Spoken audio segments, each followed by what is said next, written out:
Instead of taking medication and then later taking more medication, then more medication, then more medication, we're able to treat them right off the bat. Dr. Jason Fung, a nephrologist, a New York Times best-selling author of The Diabetes Code, is a leading example in diabetes reversal and metabolic health. Based in Toronto, he's renowned for his groundbreaking research on reversing diabetes. No matter if your sugars were well controlled or poorly controlled, it actually didn't make any difference. You still got complications of diabetes, you still got the disease, the heart disease, the strokes, you got the eye disease, the kidney disease, all of it. Because you're not actually treating the disease, you're only treating the symptoms. In this video, you'll discover Dr. Jason Fung's 4 secret methods to cure diabetes. But first, let's quickly explore Dr. Jason Fung's key insights on diabetes. And I think that's what confuses people a lot, because they think that the sugar and the diabetes are the same thing, but they're actually not. Because you're not actually treating the disease, you're only treating the symptoms. The sugars and the diabetes are actually 2 different things. So diabetes, the real heart of diabetes is the insulin resistance, okay? So that part is what's getting worse. The sugars is really just a symptom of the insulin resistance. If you want to think about it, in a analogy, you can think about an infection. So if you have an infection, so you have a big, infection in the lungs or whatever, that's the actual disease. The symptom is the fever. Now, let's dive into his thoughts on treating diabetes with medication. If you've taken medications, you know this is what happens. So your sugars start out actually not bad. As you take the medications, the sugars actually comes down a bit. But over the years, the effect sort of wears off. So then you wind up having to add more and more and more medications. So what happens is that no matter what drug you take, so these compare 3 drugs, metformin, glyburide, and rosiglitazone. So no matter what drug you take, the initial effect is very good, up to about 6 months. And then after about 6 months, the effect kind of wears off, and you can see that the sugar slowly goes up. And so what happens is that you wind up on a second medication or a third medication. Now, it's time to dive into Dr. Jason Fung's 4 secret ways to crush diabetes. You won't believe the third one. Dr. Fung emphasizes intermittent fasting as a key strategy to reverse diabetes. Right? This is exactly the same thing. So the same thing happens in alcohol. If you take alcohol, the first one you get, a real buzz, and then every subsequent one is a little lower. And what happens is that if you take the alcohol, you feel a little bit better, but you're not making the alcoholism any better, right? This is the exact same thing. The problem is that your insulin levels are too high. So how can taking more insulin possibly be good for you? And the truth is that it wasn't. It was never good for you. In fact, it made things worse. But people didn't really understand that. And because they didn't understand that, they then made an excuse for themselves by saying that this is a chronic progressive disease. But the truth is that diabetes was not a chronic progressive disease, because we know that we can cure it in many cases.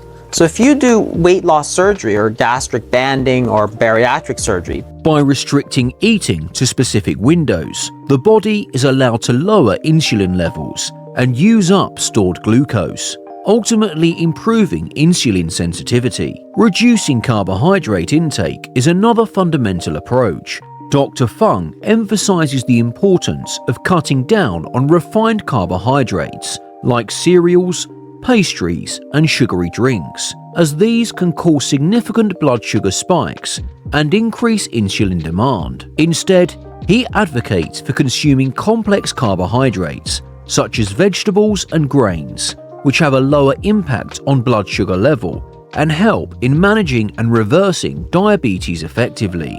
There's a huge difference even within carbohydrates. So the problem is not generally the carbohydrates, but the processing that makes the biggest difference. So if you look at the glycemic index, which is, which looks at carbohydrate containing foods, sees how much insulin tends to go up and glucose tends to go up. They tend to go up together of certain foods. what you see is that unprocessed carbohydrates tend to cause a lot lower spike in insulin than processed foods. So you take cereals like Cheerios and stuff, they're really, really high. But then you look at something like boiled potatoes, and it's just extremely low. They're both carbohydrate containing foods. So there's a big difference even within carbohydrates. Beans are carbohydrates. They have a different type of amylopectin. They have amylopectin C versus amylopectin A. Their digestion is completely different. They're still carbs. And the type of carbohydrate they contain is amylopectin C, which is harder to digest and therefore leads to much lower blood glucose levels, much lower insulin levels.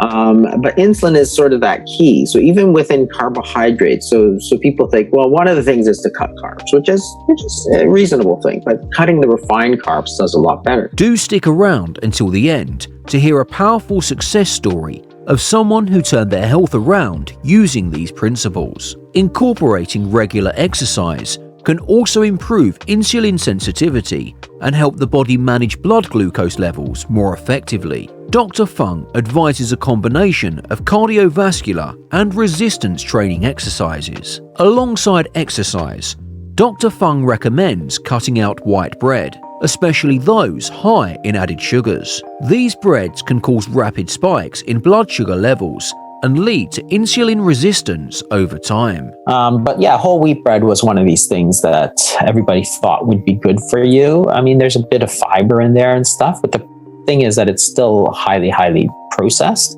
in that I think a lot of it is the way they process the wheat. That is, it gets ground up into this very fine dust. Like if you look at flour, it's very fine, right? So you throw it up in the air, it sort of spreads. So it's very fine. And when it's very fine, it gets absorbed very quickly, which means very quick insulin response. I mean, it's the same reason like cocaine and stuff, people snort it. It's because it's a fine powder. It goes and gets absorbed very quickly. That's why people do it. Same thing with the flour. But you know, it was supposed to be healthy for a while, but it's probably not as healthy as we really thought. And unfortunately, bread is moving into that sort of more processed, highly processed sort of food, as opposed to sort of a more natural food. Hungry, so you eat that 2 slices of white bread with jam in the morning. By 10:30 you're starving, so you go get yourself a low-fat muffin, and by 12 you're hungry again. Say you take 200 calories of white bread and jam. So if that 200 calories of white bread and jam goes in, gets absorbed immediately, and glucose spikes way up, what happens? Well, insulin tells you all those calories to go into storage. So now all 200 calories immediately goes into your fat cells, because that's what you just told it to do. Well, by 10:30, it's like there's no more energy left for people, right? So your body's like, okay, I need more energy. Let's go get a low-fat muffin. And then the same thing happens. The energy, the 200 calories you got from the muffin, sugar spikes way up, insulin spikes way up. This is the thing that people say, well, we've been eating bread for centuries. And it's like, yes, but there's 2 considerations there. One of them is that the wheat is not produced the same. It's not grown the same. And that. Let's take a look at Mark's success story, guided by Dr. Jason Fung's principles. Mark had developed type 2 diabetes, but also had complications, including stage 3 chronic kidney disease. And he was worried that things would continue to get worse. He was given more and more medications, including insulin, until he read the obesity code and the diabetes code and concluded that perhaps that was not the best way to go. What he did was he started fasting. He slowly increased his fasting from 8 hours to 16 hours to 24 hours. And gradually, with his physician's help, he was able to slowly lower the amount of insulin that he was taking. That was a major step. His hemoglobin A1C started to drop. He started to feel better. And then he also started to cut down on his carbohydrate. Sometimes his sugars would go back up, but then he would think about the damage that can be done from type 2 diabetes and that specter of kidney disease. So he went back to it, doing 24 hours and sometimes a 30-16 protocol where he alternated 30 hours with 16 hours. And he was able to get his hemoglobin A1C down to a normal range and get off all of his medications. By definition, he had reversed his type 2 diabetes. Mark's journey shows how following Dr. Fung's advice can significantly improve health outcomes, even in challenging cases like his. To wrap up, Dr. Fung's 4 key strategies: intermittent fasting, avoiding processed carbs and white bread, and regular exercise, are game changers for maintaining and reversing diabetes. These approaches can lead to significant improvement in blood sugar control and overall health. Start improving your health today with smarter food choices, intermittent fasting, and regular exercise for better diabetes management. If you found these tips helpful, like, comment, and subscribe for more wellness insights. Don't miss out on our next video as we continue to share the path to personal health. Life's better with a healthy buzz.